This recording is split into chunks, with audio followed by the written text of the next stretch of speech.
NEET પીજીની પરીક્ષા રદ થતા વિદ્યાર્થીઓ મુશ્કેલીમાં મુકાયા। દૂર દૂરથી અમદાવાદના સેન્ટર પર પહોંચેલા વિદ્યાર્થીઓને પરેશાની થઈ રહી છે। સુરત, હિંમતનગરથી વિદ્યાર્થીઓ અમદાવાદ આવ્યા હતા।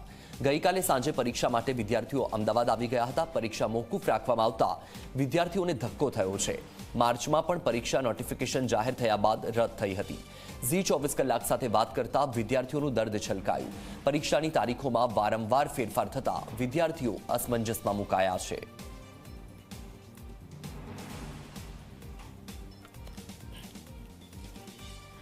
મને પહેલાં મારા ફ્રેન્ડનો ફોન આવ્યો કે ન્યૂઝ જો, સમાચાર જો એમ।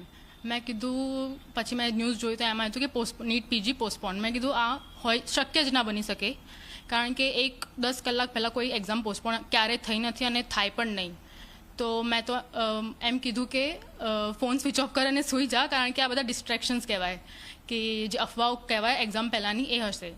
પછી સમાચાર પર જોયું આ તો રિયલીમાં એક્ઝામ પોસ્ટપોન્ડ જ હતી। તો પહેલાં તો વિશ્વાસ જ નહોતો થયો કે એક્ઝામ પોસ્ટપોન્ડ થઈ ગઈ છે। અને એના પછી પણ આજે સવારે અમે સેન્ટર પર પણ ગયા હતા કે ચેક કરતા તો આવીએ કે એક્ઝામ છે કે નહીં, પોસ્ટપોન્ડ થઈ છે કે નહીં।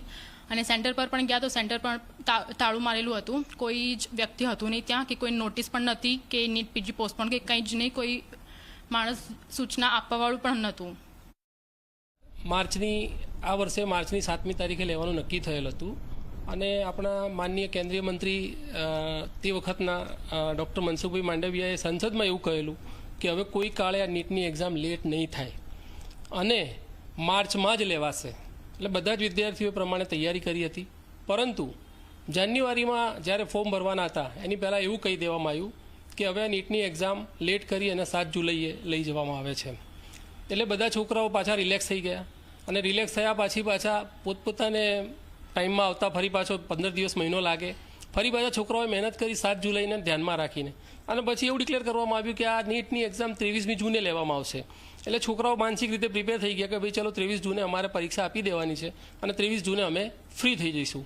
આ જિંદગીની બહુ મહત્ત્વની પરીક્ષા છે અને 23 જૂનની રાત્રે છોકરાઓ જ્યારે બીજા દિવસે પરીક્ષા આપવાની હોય, ઘણા બાળકો 100, 200, 300 કિલોમીટર દૂરથી સ્ટ્રગલ કરી, ટ્રાવેલ કરી અને સેન્ટર ઉપર એક્ઝામ આપવા જાય અને રાતના 10, 10:30, 11 વાગે સોશિયલ મીડિયાના પ્લેટફોર્મ ઉપર એવા મેસેજ આવે કે ભાઈ આવતીકાલની પરીક્ષા તમારી મોકૂફ કરી દેવામાં આવી છે, તો આ કેટલું યોગ્ય કહેવાય। રાજકોટના રેસકોર્સ ખાતે નીટના વિદ્યાર્થીઓ એકઠા થયા। તમામ વિદ્યાર્થીઓ માટે નીટ યુજી ફરીથી